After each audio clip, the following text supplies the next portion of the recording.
terbalik tapi bukan baju, tapi tulisan pada mobil ambulan. Sobat Kepo, kalian pernah lihat nggak sih huruf dari kalimat ambulans itu sebenarnya kebalik? Bahkan kalau kita melihat langsung dan membacanya, tulisan tersebut menjadi Senalukma. Apakah sang pembuat sengaja melakukan typo? Untuk mengobati kekepoan kalian, langsung aja kita tanya Dr. Bara Purnawat Putra dari Dinas Kesehatan DKI Jakarta.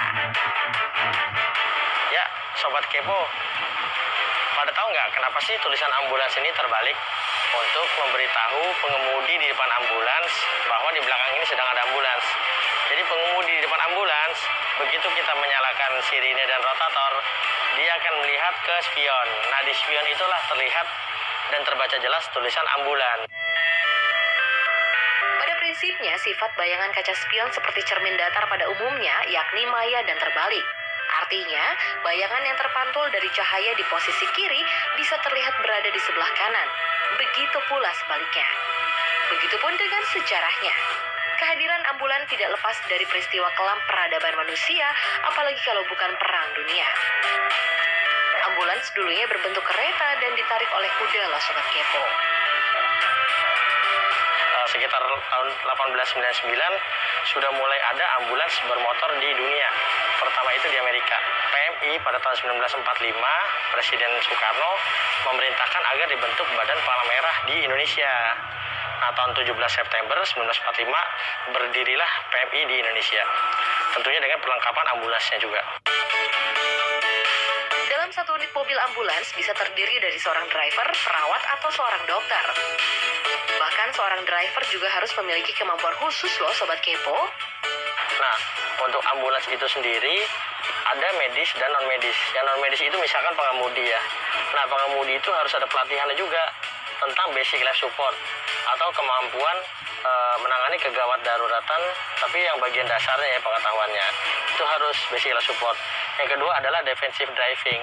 Nah, defensive driving adalah keamanan berkendara untuk ambulans. Kalau untuk tenaga medisnya minimal banget teman-teman perawat. Ada juga yang isinya ada dokter juga. Masing-masing ada spesifikasinya pelatihan, basic trauma cardiac life support untuk perawat, dan kalau untuk dokter, advanced trauma cardiac life support. Sobat Kepo pasti bertanya-tanya, apa benar bunyi sirine pada ambulans memiliki fungsi dan makna yang berbeda mengenai kondisi pasien yang dibawa? Ternyata itu semua tidak tepat ya Sobat Kepo. Dinas Kesehatan Teknis Ambulans Gawat Darurat DKI Jakarta menegaskan, fungsi bunyi sirine ambulans sebenarnya diciptakan agar tidak menimbulkan kepanikan bagi pasien yang dibawa maupun pengendara lainnya. Jadi, bunyi sirine pada ambulans bukan untuk mengindikasikan tipe-tipe riwayat penyakit kondisi pasien seperti yang selama ini beredar di media sosial. Jadi ada macam-macam bunyi sirine dan itu ada etikanya. Sebaiknya bila sebelum ada pasien itu silakan nyalakan sirine atau menuju ke fasilitas kesehatan. Namun bila sudah ada pasien itu tidak cukup menyalakan sirine. Kalaupun sirine itu dinyalakan pun itu tidak perlu kencang-kencang. Karena apa? Sirine itu akan mempengaruhi psikis pasien. Jadi pasien udah sakit dibikin nggak nyaman lagi itu kasihan. Jadi kita harus membuat pasien tersebut nyaman.